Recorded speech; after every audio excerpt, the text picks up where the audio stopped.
Assalamualaikum warahmatullahi wabarakatuh. Perkenalkan, saya Pratama Arif Hidayat. Di sini saya akan mempresentasikan tentang pesan dan media komunikasi politik. Yang pertama, pada prinsipnya komunikasi politik tidak hanya terbatas pada event-event politik seperti pemilu saja, tetapi komunikasi politik mencakup segala bentuk komunikasi yang dilakukan dengan maksud penyebaran pesan-pesan politik dari pihak-pihak tertentu untuk memperoleh dukungan massa. Secara teoritis, fenomena komunikasi politik yang berlangsung dalam suatu masyarakat telah diuraikan sebelumnya, merupakan bagian yang tak terpisahkan dari dinamika politik. Tempat komunikasi itu berlangsung, karena itu kegiatan komunikasi politik di Indonesia juga tidak bisa dilepaskan dari proses politik nasional yang menjadi latar belakang kehidupannya.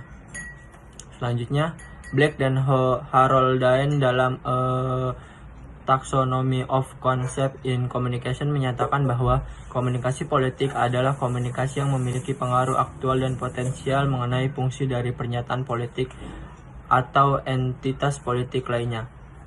Sedangkan dan Nimo mendefinisikan komunikasi politik sebagai kegiatan komunikasi yang berdasarkan konsekuensinya, aktual maupun potensial, mengatur kegiatan manusia di dalam situasi konflik. Jika kita mengambil definisi komunikasi politik Black di atas, maka jelas bahwa untuk mengetahui pernyataan politik dan fungsi atau pengaruhnya, maka media massa merupakan salah satu saluran komunikasi yang paling penting, selain komunikator dan isi pesan itu sendiri.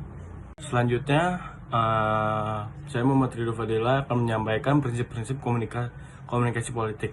Yang pertama ada konsistensi. Dalam melakukan komunikasi politik, informasi yang disampaikan harus konsisten dengan substansi platform partai dan konsisten terhadap paradigma partai dan solusi atas problem-problem yang dihadapi oleh konstituen dan publik.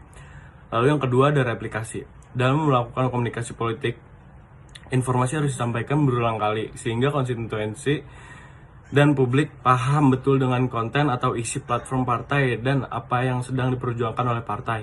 Lalu yang ketiga ada evidence.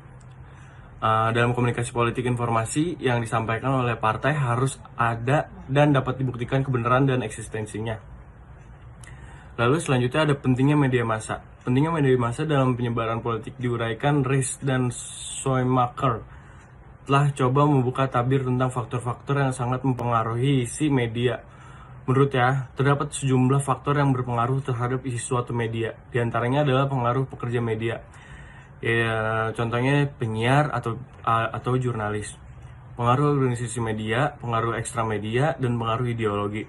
7 makalah Ries dan Schoemaker tersebut menunjukkan bahwa pengaruh siapa menurut taksonomi Laswell atau kelompok yang mempengaruhi isi media. Menurut Ries dan Schoemaker atau juga disebutnya komunikasi politik, yang oleh Nimo disebut sebagai komunikator profesional. Dalam menyampaikan isi pesan ternyata tidak kalah pentingnya dari pengetahuan lainnya seperti media, khalayak, dan efek atau akibat komunikasi yang dilakukan.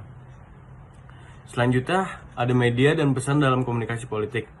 Saluran atau media politik ialah alat atau sarana yang digunakan oleh para komunikator dalam menyampaikan pesan politiknya. Misalnya media cetak, media elektronik, media online, sosialisasi, komunikasi kelompok yang dilakukan partai, organisasi masyarakat, dan sebagainya. Lalu ada pesan politik ialah pernyataan yang disampaikan baik secara tertulis maupun tidak tertulis, baik secara verbal maupun non-verbal, tersembunyi maupun terang-terangan, baik yang disadari maupun tidak disadari yang isinya mengandung politik. Sekian presentasi saya dan Pratama Arif Hidayat, kurang lebihnya mohon maaf. Wassalamualaikum warahmatullahi wabarakatuh.